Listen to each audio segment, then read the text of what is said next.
আমি অভিভূত, আমার বাক রুদ্ধ। আজকে এই অনুষ্ঠানে আমাদের জাতির কৃতি সন্তানদের এখানে পেয়ে, তাদেরকে সম্মাননা দেওয়ার সুযোগ পেয়ে আমরা সবাই আনন্দে আপ্লুত। সবাই তাদের জন্য একটু জোরে হাততালি দিই সবাই।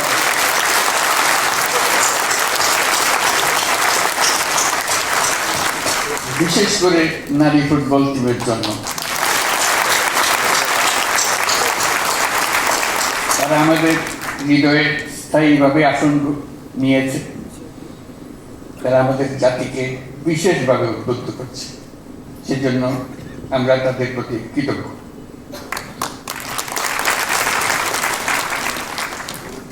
প্রিয় সুধীবৃন্দ, দেশের বরেণ্য ব্যক্তিত্ব যারা আজ 21শে পদকে ভূষিত হয়েছেন, তাদেরকে দেশবাসীর পক্ষ থেকে অভিনন্দন জানাচ্ছি। আপনাদের অবদানের জন্য জাতি বিশেষভাবে কৃতজ্ঞ। আপনারা জাতির পথ প্রদর্শক। আপনাদের অবদানে উদ্বুদ্ধ হয়ে জাতি দৃঢ় বিশ্বাসে জাতিপুঞ্জের মজলিসে ক্রমাগতভাবে উন্নততর অবস্থানে নিজেকে প্রতিষ্ঠিত করবে। গত বছরের 5ই আগস্ট ছাত্র শ্রমিক জনতার অভ্যুত্থানের মধ্য দিয়ে আমরা পেয়েছি এক নতুন বাংলাদেশ। এই বিজয়ের মধ্য দিয়ে সুযোগ এসছে এই নতুন বাংলাদেশ নির্মাণের।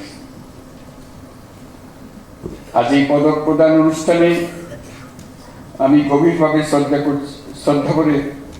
শ্রদ্ধা করে স্মরণ করছি দেশমাতৃর জন্য বিভিন্ন লড়াই সংগ্রাম, 52 ভাষা আন্দোলন, 71-এর মহান মুক্তিযুদ্ধ এবং 24-এর গণ অভ্যুত্থানে যে সকল সাহসী ছাত্র শ্রমিক জনতা প্রাণ বিসর্জন দিয়েছেন এবং আহত হয়েছেন তাদের সকলকে। দেশের পরিবর্তিত পরিস্থিতিতে এবারের অমর একুশে নতুন তাৎপর্য নিয়ে আমাদের সামনে উপস্থিত হয়েছে। আমরা জানি 21শে ফেব্রুয়ারি আমাদের আত্মপরিচয়ের অবিনাশী স্মারক। আমাদের স্বাধিকার চেতনার প্রাণ প্রবাহ 21শে ফেব্রুয়ারি। 1952 সালের এই ফেব্রুয়ারি মাসেই রাষ্ট্রভাষা প্রশ্নে পাকিস্তানি শাসকদের চাপিয়ে দেওয়া অন্যায় সিদ্ধান্তের প্রতিবাদে রুখে দাঁড়িয়েছিল ছাত্র সমাজ। ঢাকার রাজপথে বুকে তাজা রক্ত ঢেলে বাংলা ভাষাকে রাষ্ট্রভাষা হিসেবে প্রতিষ্ঠিত করেছিল। এই ভাষা আন্দোলনের মধ্যে দিয়ে আমাদের স্বাধিকার চেতনার এক অবিশ্বাস্য জাগরণ সৃষ্টি হয়েছিল। আমরা এখন অতীতের যে কোনো সময়ের চাইতে বেশি শক্তিশালী, উদ্যমী এবং সৃজনশীল। আমাদের তরুণ প্রজন্মের স্বপ্ন অতীতের যে কোনো প্রজন্মের স্বপ্নের চাইতে দুঃসাহসী। তারা যেমন নতুন বাংলাদেশ সৃষ্টি করতে চায়, তেমনি একই আত্মবিশ্বাসে নতুন পৃথিবীর সৃষ্টি করতে চায়।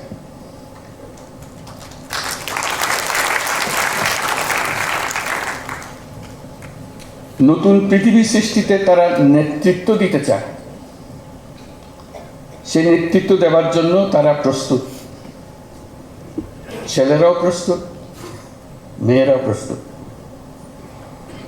তারা ঘুণে ধরা আত্মবিনাশী সভ্যতার বন্ধন মুক্ত হয়ে তাদের স্বপ্নের নতুন সভ্যতা গড়তে চায়।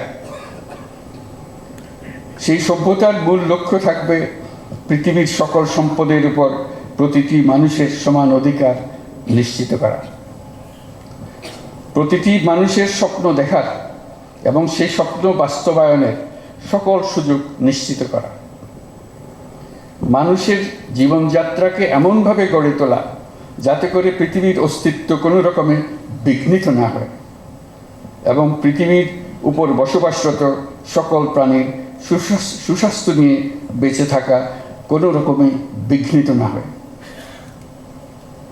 আজ এই মহান শহীদ দিবস ও আন্তর্জাতিক মাতৃভাষা দিবস 2025 উদযাপনের স্মরণীয় দিনে আমরা জাতির এই স্বপ্নের আশু বাস্তবায়ন নিশ্চিত হোক এই কামনা করছি।